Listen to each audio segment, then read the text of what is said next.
십자가 사역을 바로 저와 여러분을 위해서 감당하셨습니다. 그것을 기억하며 기쁨의 고백으로 예배를 시작하겠습니다. 나는 전능하신 아버지 하나님 천지의 창조주를 믿습니다. 나는 그의 유일하신 아들 우리 주 예수 그리스도를 믿습니다. 그는 성령으로 잉태되어 동정녀 마리아에게서 나시고 본디오 빌라도에게 고난을 받아 십자가에 못 박혀 죽으시고 장사된 지 사흘 만에 죽은 자 가운데서 다시 살아나셨으며 하늘에 오르시어 전능하신 아버지 하나님 우편에 앉아 계시다가 거기로부터 살아있는 자와 죽은 자를 심판하러 오십니다. 나는 성령을 믿으며 거룩한 공교회와 성도의 교제와 죄를 용서받는 것과 몸의 부활과 영생을 믿습니다. 아멘. 다 자리에 앉으시겠습니다. 예수님이 우리의 삶의 주인으로 오십니다. 오늘 내 삶 가운데로 오시는 주님 앞에 우리 진정한 의미의 호산나, 주님 우리의 영을 구원하소서. 우리 함께 찬양합니다. 찬양 중에 눈을 들어 주를 보내 소망 중에 마음 다해 주마 나 바라네. 주님을 볼 때 나에게 힘 주시네. 우리의 상황과 환경에 집중하는 것이 아니라 그리스도의 사랑에 집중하기를 원합니다. 사라져 사라져 호산나 호산나 구원의 주 하나님 찬양 받으실 주님 호산나 호산나 내 안에 임하셔서 주님의 뜻 이루소서. 우리 안에 임하셔서 주 뜻 이루어지길 원하며 주께 드린 마음 다한 기도 드소서. 가사를 생각해 보세요. 나라 사랑 영혼들 보라 새 것이 되어도다. 새롭게 그 보혈로 주님을 볼 때 나에게 힘 주시네. 주님 안에 모든 두려움 사라져 호산나 호산나 구원의 주 하나님 찬양 받으실 주님 호산. 잠시 잠깐의 것을 위해서 이 시간 고별하기 위해 호산나는 것이 아니라 진정한 문제, 근본적인 문제를 해결하러 오신 그 주님을 우리의 영혼을 다해 찬양하기 원합니다. 여러분의 목소리와 우리 과야만 호산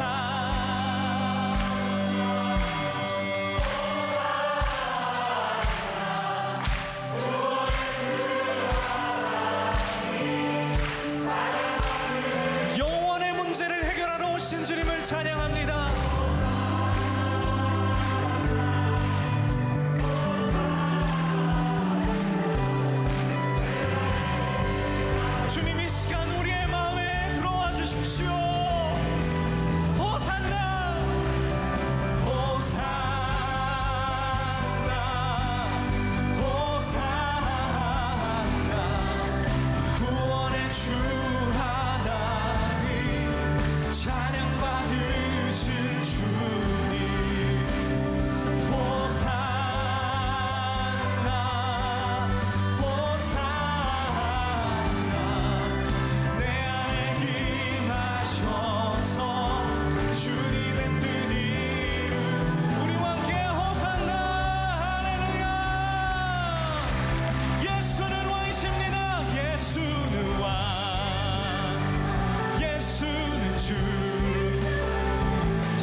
이 시간 우리가 모여서 호산나 찬양하는 것은 잠깐의 형통과 도움을 바라는 것이 아니라 죽음 권세로부터 승리를 이루신 예수를 찬양함입니다.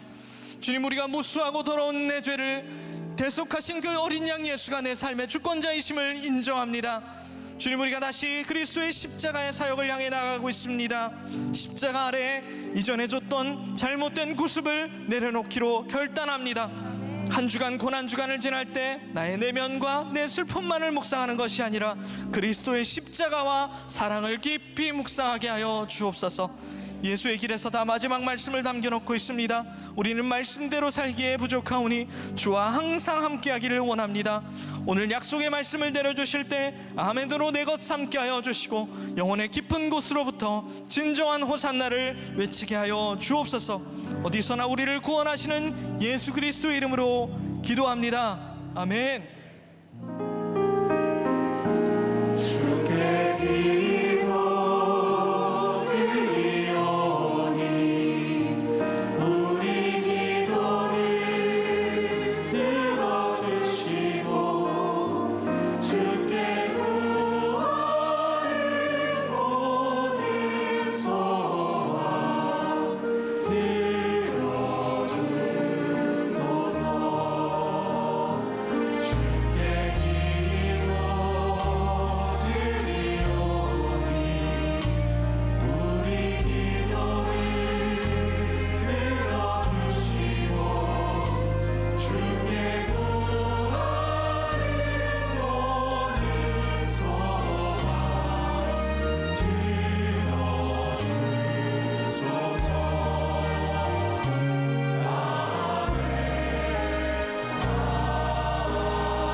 사는 것이 아니요 오직 주를 위해 사는 것이라. 네, 다 함께 찬양하겠습니다. 주의 손에 나의 손을 포개고 또 주의 발에 나의 발을 포개어 나 주와 함께 죽고 또 주와 함께 살리라. 영원토록 주 위에 살리라. 주의 손에 나의 손을 포개고 또 주의 발에 나의 발을 포개어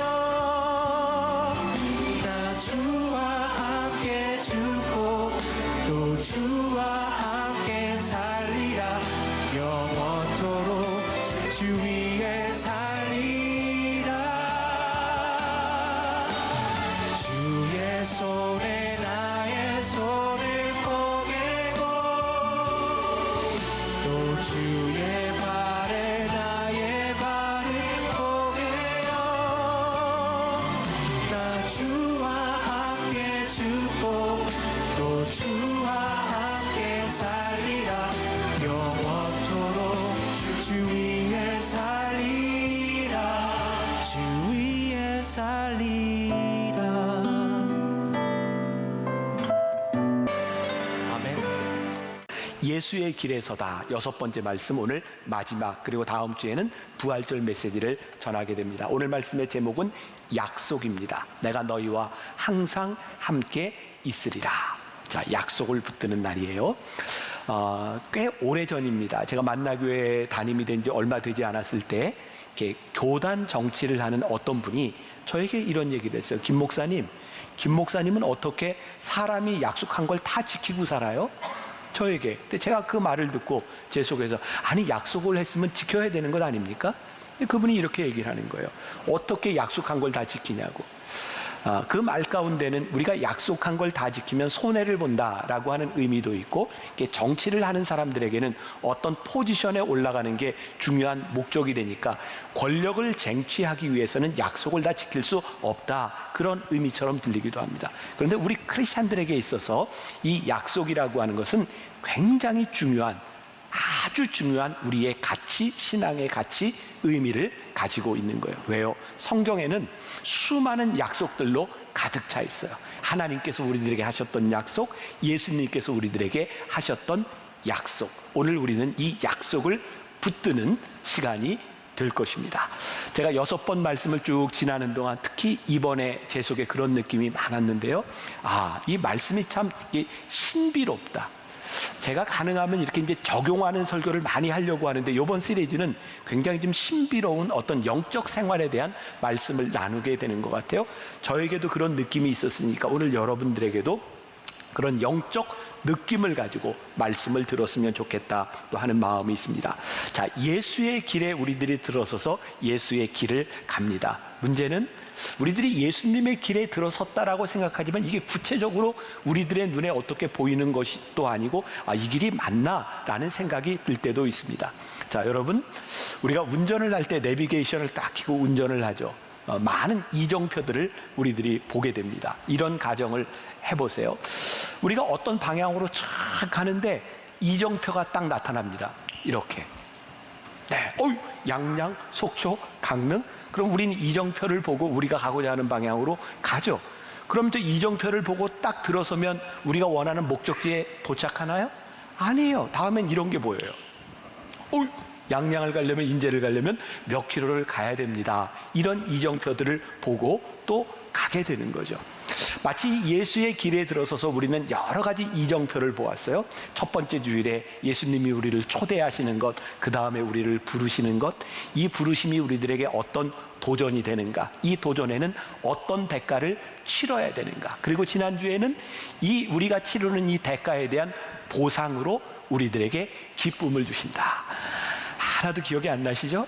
그 이야기를 제가 여태까지 했어요. 그리고 오늘 6번째 시간, 하나님께서 우리들에게 주시는 약속, 이 약속을 붙들고 예수의 길을 우리들이 완주하자, 이런 말씀을 나누려고 해요. 예수님의 길에 6번째 우리들에게 보여주시는 이정표, 표지판에 뭐가 써 있냐면 약속이 있어요. 예수님께서 우리들에게 약속하셨어요. 내가 너희와 항상 함께 있으리라. 예수의 길에 들어서서 우리들이 가는 그 길이 아직 불명확하고 불확실하고 우리들이 알지 못하는 것 같은, 아니 내가 여기 있는 게 맞아? 우리를 당황스럽게 하는 순간에 우리들이 붙드는 이정표가 있는, 그게 뭐예요? 약속이에요. 우리 그리스도인들이 하나님의 약속을 붙들고 가는 것이 얼마나 중요한 일인가.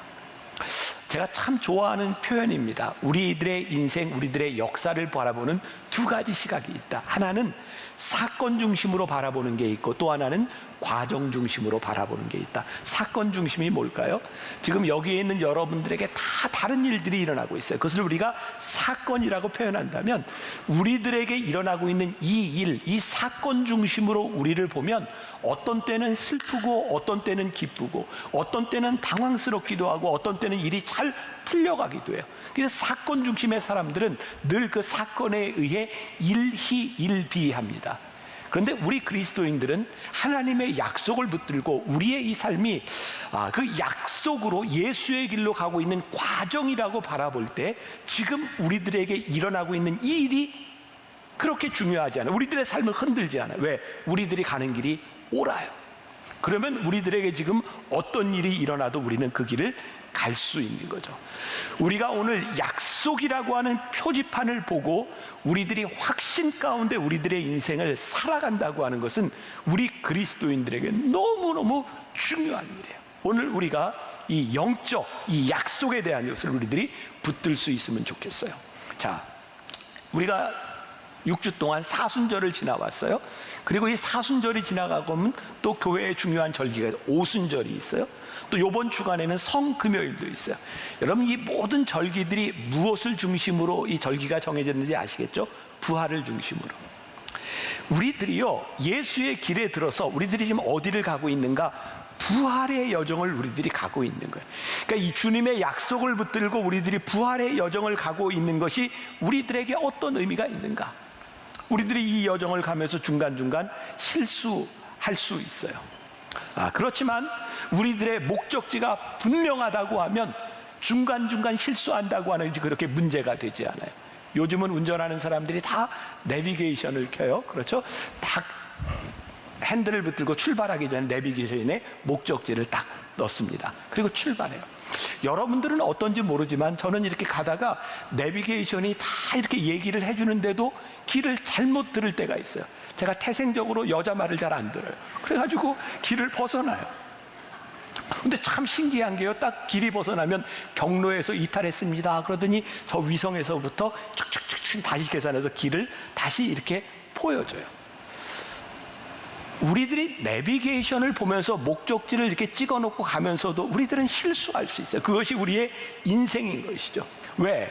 우리들은 아직 가보지 않은 불확실한 길을 우리들이 가고 있어요. 그런데요, 우리들이 가고 있는 목적지가 분명하다면 그 목적지가 다시 우리를 인도해 낼 수 있다는 거예요. 그러니까 약속을 붙들고 간다고 하는 것은 굉장히 중요한 일이죠.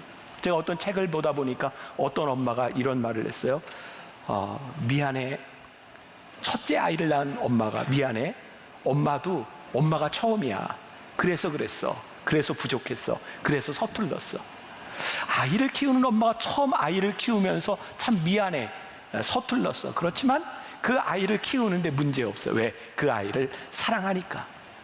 우리가 예수의 길에 들어서서 이 길을 가는데 누구도 이 길을 두 번째 가는 사람이 없어요. 여러분들의 인생의 예수의 길은 누구나 동일하게 초행길입니다.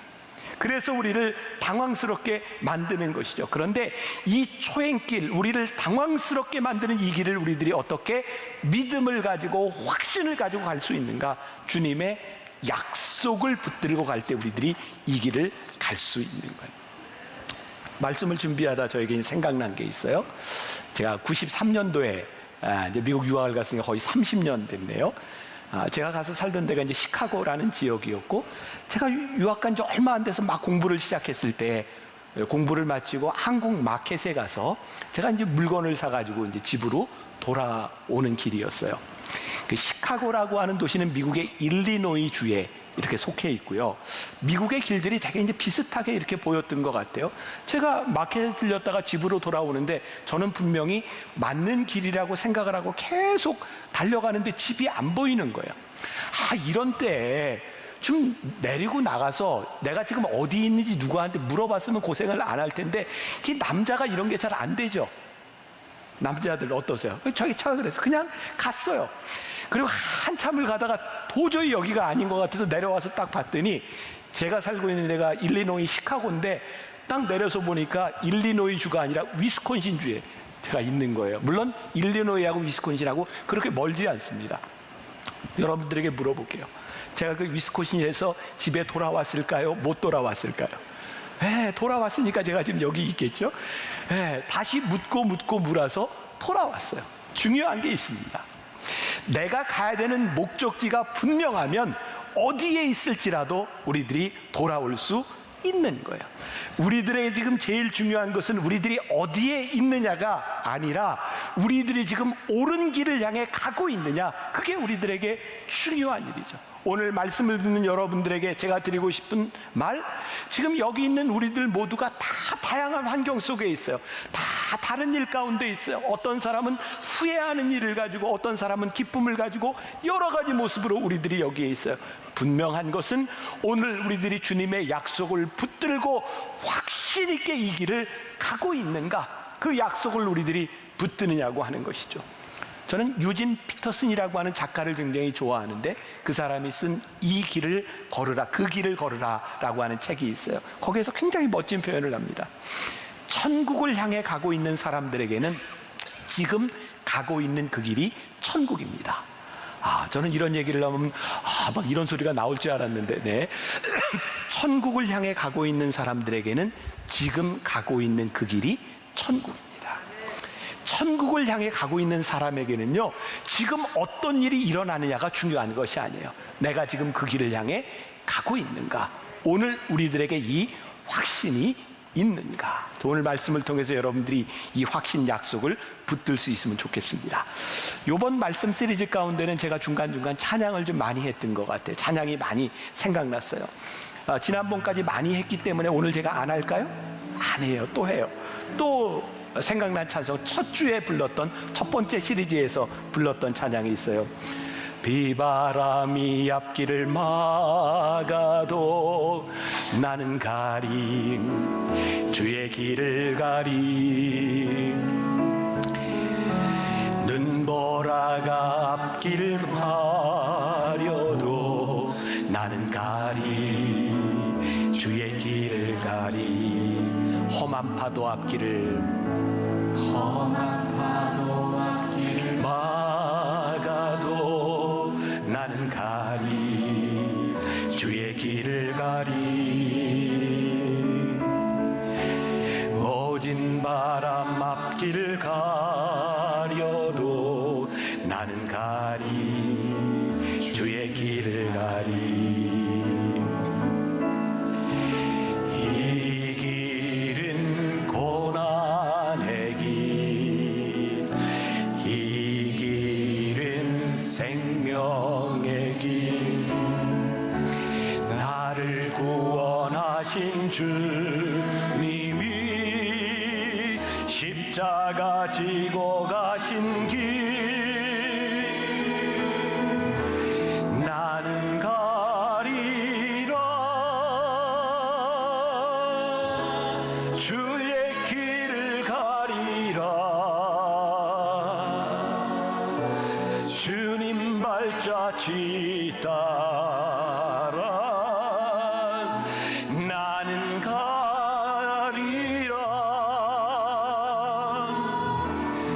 나는 가리라. 주의 길을 가리라. 주님 발자취 따라 나는 가리라. 우리들에게 확실한 길이 있다는 게 얼마나 큰 축복인지 몰라요. 지난주에 제가 여러분들과 나누었던 말씀이 있죠. 우리가 죽음을 축복할 수 있다. 자, 여러분 생각해 보세요. 만일 우리의 삶이 오래 사는 것이 목적이라면 우리가 죽음을 축복할 수 있을까요? 그렇지 못합니다. 오래 사는 게 우리들의 목적이면 죽음은 우리들에게 다 저주예요. 우리들이 죽음을 축복할 수 있는 것은 우리의 인생의 목적이 오래 사는 것이 아니라 주님과 함께 동행하는 것이기 때문에 주님과 함께 동행할 때 우리들에게 찾아오는 죽음을 축복할 수 있다. 지난주 말씀 기억하세요?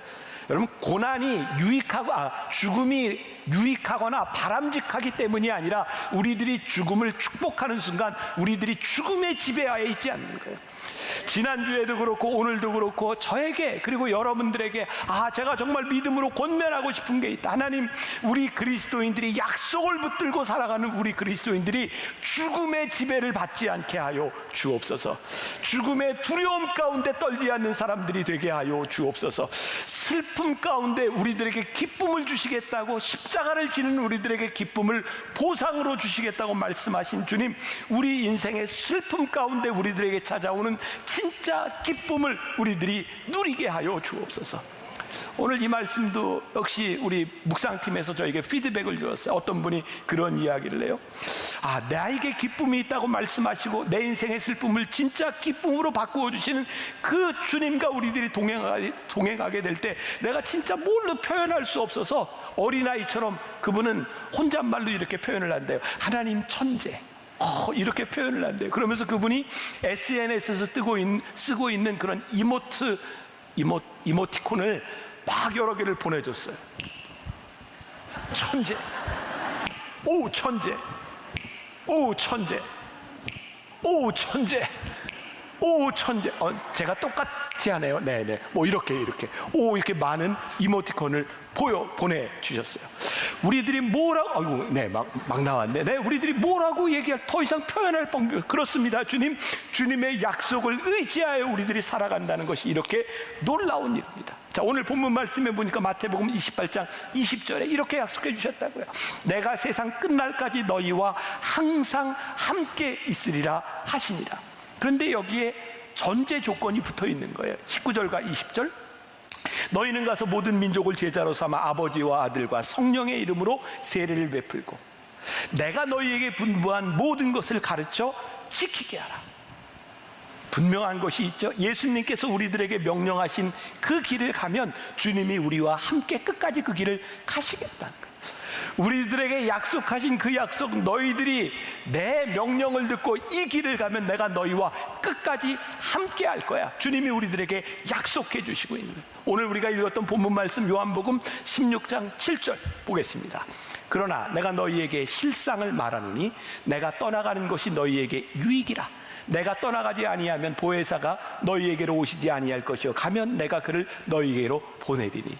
제가 오늘 이 말씀이 굉장히 신비롭다 이렇게 표현을 하고 있어요. 영적 신비를 우리들에게 말씀해 주고 있는데 주님께서 뭐라고 말씀하세요? 내가 떠나가는 것이 너희에게 유익하다 이렇게 말씀하시면서 내가 너희를 떠나가는데 내가 너희와 항상 함께 할 거야. 굉장히 신비로운 말씀을 우리들에게 하고 계신 거예요. 자, 하나님께서 우리들과 동행하신다고 하는 것이 구약에 보면 이스라엘 백성들이 출애굽하는 동안 하나님께서 그들과 동행하세요. 신약에 보면 인간의 몸을 입고 오신 예수님이 우리와 함께 하셨어요. 근데 예수님 부활 승천하신 이후에 지금 우리들 가운데 주님은 어떻게 우리와 함께 하시냐면 우리와 숨결로 함께 하신다는, 숨결로. 굉장히 신비적인 말씀이에요. 이 숨결이라고 하는 말이 이 헬라어의 푸뉴마라고 하는 말인데 성령, 영, 숨, 영원, 생명 이런 뜻을 가지고 있어요.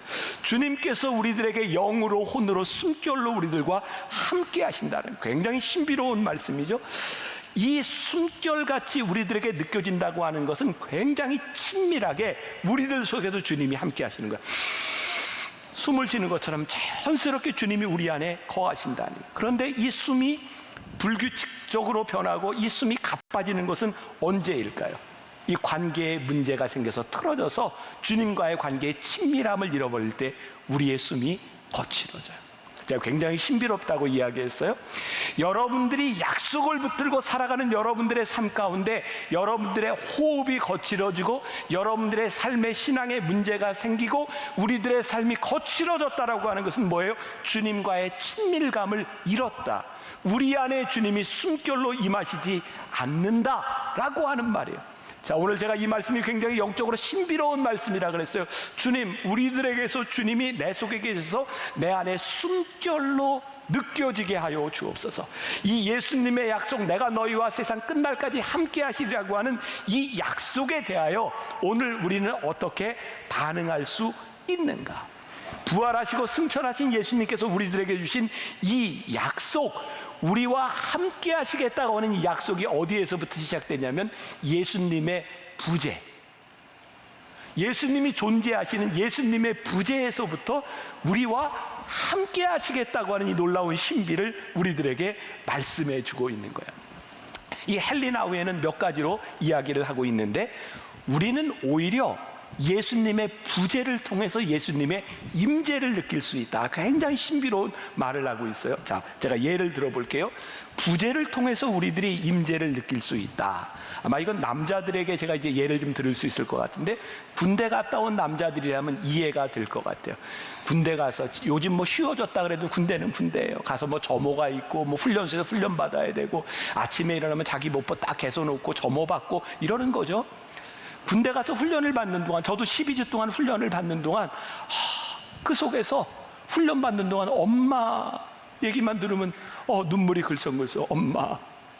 그래서 군대 간 모든 남자는 효자가 돼요. 아무튼 군대 가 있는 마음으로만 끝까지 살 수 있다면 굉장히 큰 효자일 것 같아요. 참 놀랍죠? 부모님과 떨어져서 살아가는 동안 부모님을 가장 친밀하게 느껴요. 부모님과의 부재 속에서 가장 친밀한 관계를 만들어갈 수 있는 거예요. 참 놀라운 신비죠. 자, 제가 20여 년 전에 학교 대학원 강의를 할 때였어요. 학생들을 데리고 인천에서 배를 타고 중국에 한 60, 70명 이렇게 선교 여행을 갈 때였어요. 배를 타고 이제 그 중국 땅에 도착하기 전에 이제 밤새 배를 타고 오면서 그러니까 이제 새벽에 이렇게 도착하는데 거기 안내하는 분이 이런 얘기를 해요. 중국 땅에 들어가는 순간부터 여러분들은 공개적으로 찬양을 하거나 기도하면 안 됩니다. 그때 그 이야기를 듣고 그 학생들이, 대학원생들이 한 60, 70명이 다 이게 선상으로 다 나왔어요. 그리고 여러분, 오늘 중국 땅에 도착하기 전에 우리가 지금 부르는 이 찬양이, 우리가 드리는 이 예배가 마지막일 겁니다. 중국에서 더 이상 부를 수 없습니다. 지금 우리 교회 부목사님으로 있었던 홍성무 목사님이 플룻을 전공했었거든요. 그때는 학생이었어요. 플룻을 하나 가져갔었고 기타를 하나 가지고 갔었어요. 그리고 선상에서 예배를 드리는 거예요. 찬양을 부르는 거예요. 전 지금도 더 이상 우리들이 예배를 드릴 수 없습니다라고 하는 부재, 우리들이 더 이상 할 수 없다고 하는 것 때문에 정말 감격적으로 간절하게 드렸던 예배를 기억해요. 아, 그렇구나. 이 부재라고 하는 것이 허망한 것이 아니라 부재를 통해서 우리는 훨씬 더 진실하게 숨결처럼 느낄 수 있는 것이구나. 요즘 그런 얘기하는 사람들이 종종 있어요. 주말 부부로 사는 사람들이 있죠. 저 사람은 전생에 무슨 덕을 쌓았기에 주말 부부로 살아? 막 이런 이야기를 해요. 자, 여러분들 보세요. 좋은 관계, 문제가 없는 부부는 이 부재의 시간들을 통해서 친밀함이 굉장히 깊어집니다. 왜? 그 시간에 그 친밀함을 더해가기 때문이죠. 문제가 있는 부부는 그 떨어져 있는 시간에 가정이 깨어집니다. 우리가 하나님과의 관계 속에서 이 약속 가운데서 우리들이 신실하게 하나님과의 친밀함을 유지하고 이 친밀함 가운데서 살아갈 때 예수님이 지금 우리와 여기 계시지 아니하고 예수님이 떠나가시고 우리들에게 성령을 주셔서 우리들에게 숨결처럼 임하신다고 하는 것은 우리들의 신앙에 너무나 중요한 약속이고 그 신앙이 우리를 얼마나 뜨겁게 만들어주는지 몰라요. 자, 헨리 나우엔의 글 가운데 제가 조금만 읽어드릴게요. 부재를 통한 임재를 가장 깊이 보여주는 예는 죽음일 것이다. 우리의 죽음도 그렇고 사랑하는 사람의 죽음도 그렇다. 나는 사별한 사람과의 사랑도 자라갈 수 있다고 믿는다. 살아생전에는 서로를 부분적으로 알 뿐이지만 신앙의 사람인 우리는 죽음을 통해 서로를 새롭게 알게 된다. 우리는 감히 이렇게 말해야 한다. 형제자매여, 내가 죽어서 떠나는 것이 당신에게 유익합니다. 내가 죽으면 당신이 나를 새롭게 발견할 테니 말입니다. 죽어서도 나는 새로운 방식으로 당신 곁에 있습니다. 죽음을 저주라고 생각하는 사람들에게 이런 고백은 절대로 있을 수 없어요. 하나님께서 우리들에게 말씀하셨던 이 약속, 우리들이 예수의 길에서 부활을 향해 가고 있는 이 확신이 없는 사람들에게 절대로 이 죽음을 축복할 수 없어요. 그런데요, 이 약속을 든든히 붙잡고 가는 사람들에게는 내가 세상을 떠날 때, 내가 사랑하는 사람이 세상을 떠날 때 우리가 그 죽음을 축복할 수 있다는 이 신비로운 일인 거예요.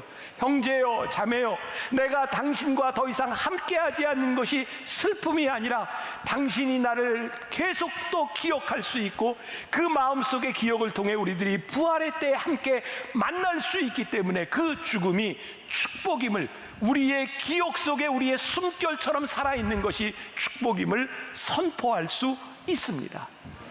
예수님의 말씀이 이해가 되는 거예요. 내가 떠나는 것이 너희에게 유익하니라. 주님께서 우리를 떠나시며 우리의 숨결 가운데 임하시는 것이 우리들에게 축복이구나. 그러면 저에게 이렇게 정리가 되었어요. 자, 들어보세요. 예수님께서 이 땅 위에 제자들과 함께 동행하실 때, 우리와 함께 동행하실 때 예수님이 우리와 함께 하시는 순간, 함께 하시는 그 자리, 그게 함께였어요. 그런데 예수님께서 더 이상 우리와 함께 계시지 아니하며 우리들에게 숨결처럼 우리 속에 들어오셔서 우리들에게 거하기 시작할 때 우리들이 가는 곳에 주님이 계세요. 우리들이 흩어지는 모든 곳에 주님의 숨결이 있어요. 아, 주님이 우리와 함께 하시지 않고 우리를 떠나가는 것이 이것이 축복이구나.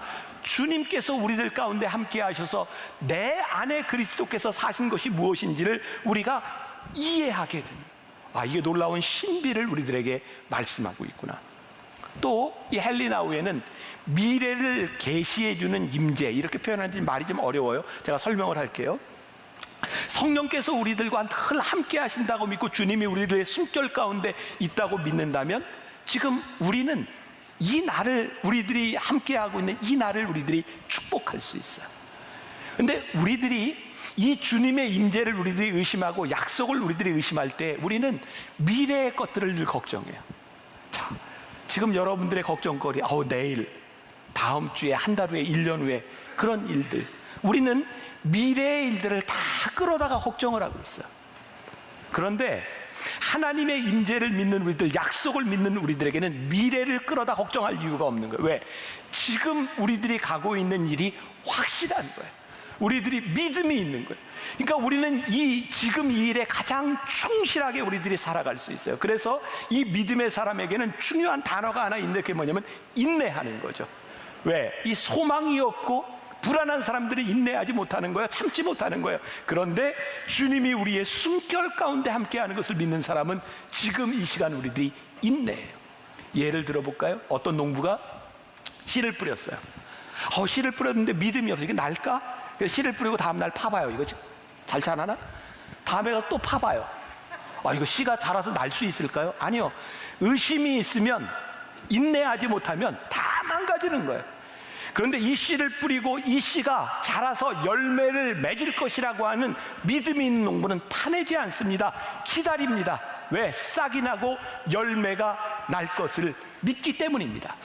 인내하는 사람은 약속을 믿고 기다릴 수 있는 사람이에요. 하나님의 임재를 경험한 사람들은 지금 이 현실 한가운데서 인내하며 하나님의 약속을 붙드는 사람이에요. 주님, 오늘 우리들에게 이 신비한 신앙이 살아있게 하여 주옵소서. 하나님의 약속을 붙들게 하여 주옵소서. 이 헬리나우에는, 대개 모든 그 영성의 대가들, 훌륭한 사람들은 뭐라고 얘기를 하는데 가만히 보면 별로 대단한 얘기가 아니에요. 나도 아는 얘기예요. 근데 그 사람이 얘기하면 굉장한 것 같아. 헬리나우엔이요, 일상에서 하나님의 임재를 연습하는데 두 가지를 이야기하더라고요. 하나는 기도하는 거래요. 이거 모르는 사람이 누가 있어요. 근데 이게 놀라워요. 우리가 기도해요. 주님, 제가 여기 있습니다. 그 순간 주님의 임재가 있는 거예요. 하나님, 제가 이 세상의 고통과, 이 세상의 불안함과 이 모든 것들 가운데 주님, 제가 여기 나왔습니다. 주님, 제가 여기 있어요. 그 순간 주님의 임재가 우리 가운데 있어요. 주님이 숨결처럼 우리 가운데 있어요. 제가 조금 이따 말씀을 마무리하고 찬양을 할 텐데 여러분들이 그 시간에 기도하세요. 주님, 제가 여기 있습니다. 그때 우리는 하나님의 임재를 가장 명확하게 숨결처럼 느껴요. 우리들의 삶에는 기도하고 싶지만 기도할 수 없는 상황들을 맞닥뜨릴 때가 참 많아요.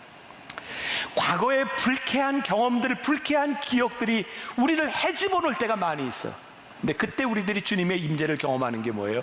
주님, 제가 주님 앞에 왔습니다. 주님, 내 기도를 들어주옵소서.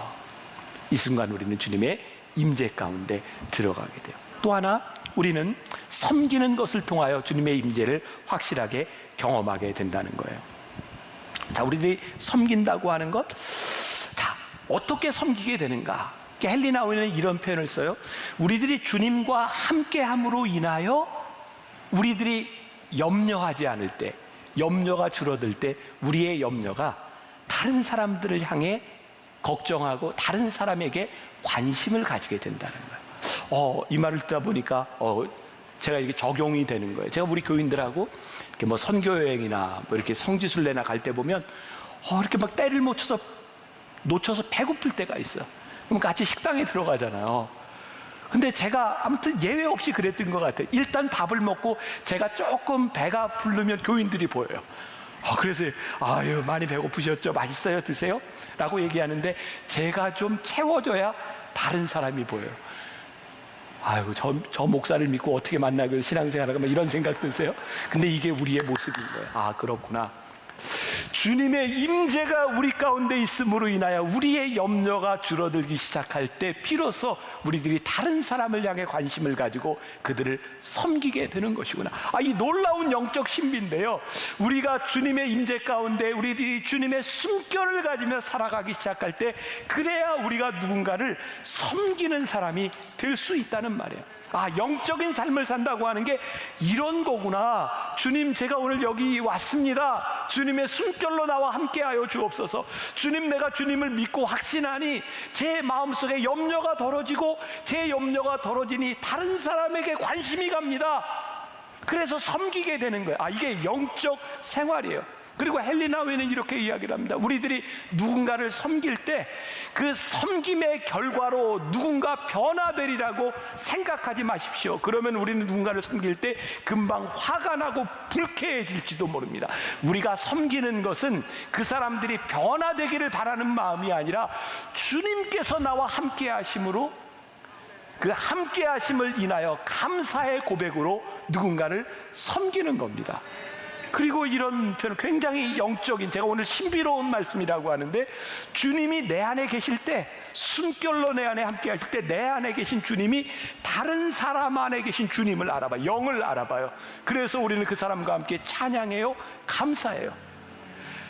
내 안에 주님이 계심으로 인하여, 내 숨결과 같이 내 안에 계심으로 인하여 내 영이, 내 삶이 근심이 덜어지고 누군가를 염려하고 함께하고 섬기며 그 안에 있는 하나님의 영이 다른 영을 알아보기 시작할 때 감사하고 찬양. 이게 영적인 삶이로구나. 그래서 우리 교회 안에 찬양이 넘쳐야 되는 거예요. 감사가 넘쳐야 되는 거예요. 확신이 넘쳐야 되는 거예요.